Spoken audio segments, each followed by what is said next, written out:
Hi, everybody.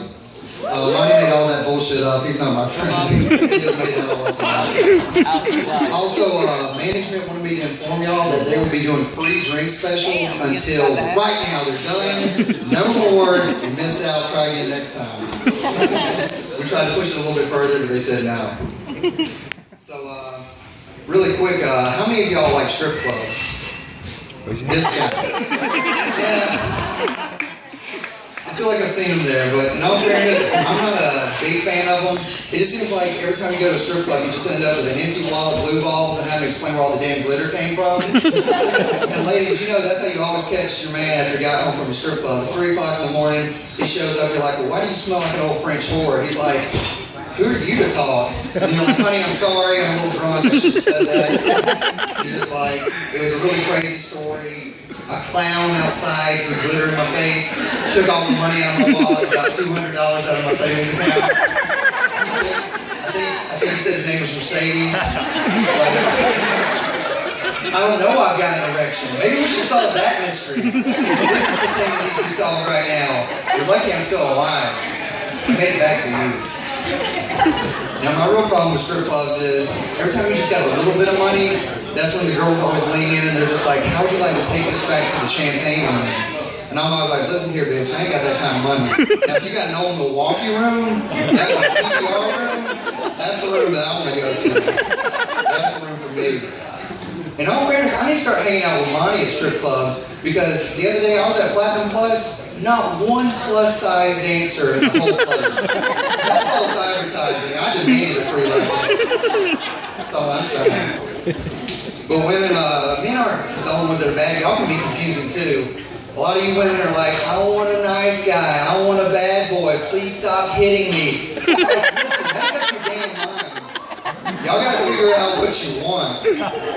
I like whenever to be with a girl and just be like, hey, I want to take this to a new level. You want to get kind of kinky? So I like to tie her up, put the gag in her mouth, and I'm like, I guess we're watching football tonight. If you don't want to do it, tell me no. And she's like, it's like, okay, well, I'm going to go in the living room. We got some guys coming over, so you can keep it down. That'd be great. I'll see you in about 3 hours. Usually those relationships don't end too nicely, though. But that's just, you know, the way it goes. All right. So how many of y'all like snakes? Wow. Big snake fans. Well, at work the other day, someone came in and they were like, just wanted to tell y'all we saw a snake outside. I mean, it's not that big of a deal, but if y'all are going to y'all's cars, just look out. We're like, oh, thanks. But this one girl, she started freaking out. She started shaking, hyperventilating. She got red in the face. She was just like, oh my God, snake, oh my God, snake. We were like, calm the fuck down. It's not like there's one in the building. It's a snake outside.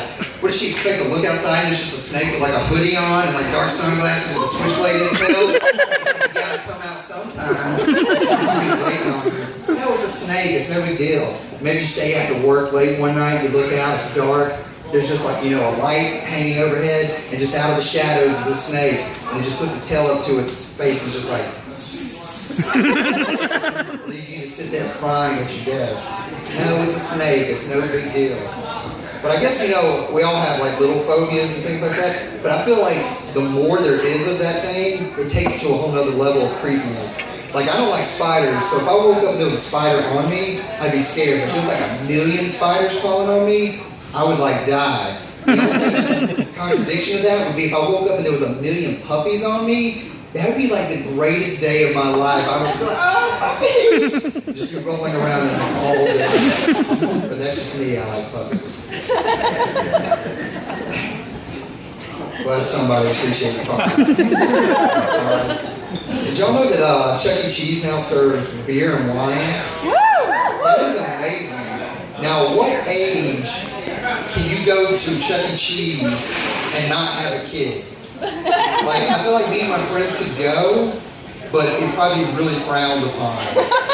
Like, I don't think I could be sitting there getting like drunk, playing around with Chucky the whole time, and then like hide in the ball pit, and then whenever kids are trying to get out, you just grab them by the foot and pull them down. I think that's what scares kids and parents a lot.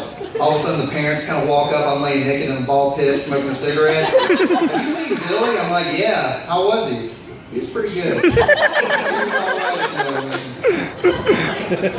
but it's like, okay, puppies no, child pedophilia, yay, you know. Unlike Hall & Oates, y'all can go for that. I get it. I see where y'all are at. I guess not a lot of Hall & Oates fans.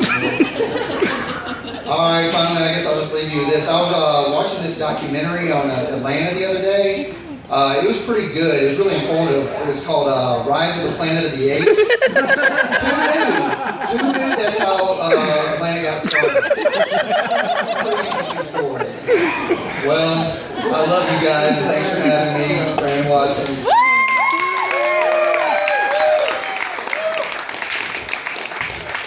Brandon Watson doing a great job.